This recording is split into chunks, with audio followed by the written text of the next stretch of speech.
Hi hello नमस्ते केमिति अछंती समस्ते समस्तंकु जय जगन्नाथ। आजिर भिडियोटी होची जो महिला माँ भौणी माने ए पर्यंत सुभद्रा योजना वंचित होइचंती, सुभद्रा योजना कटि जाइचंती किंबा सुभद्रा योजना पाई पारि नाहंती, सेही माँ भौणी माननक पई ए भिडियोटी।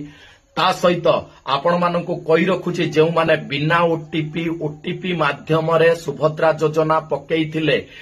जो माने फिंगरप्रिंट न देई सुभद्रा योजना पकेइथिले सेही माननकु कहि रखुची आज्ञा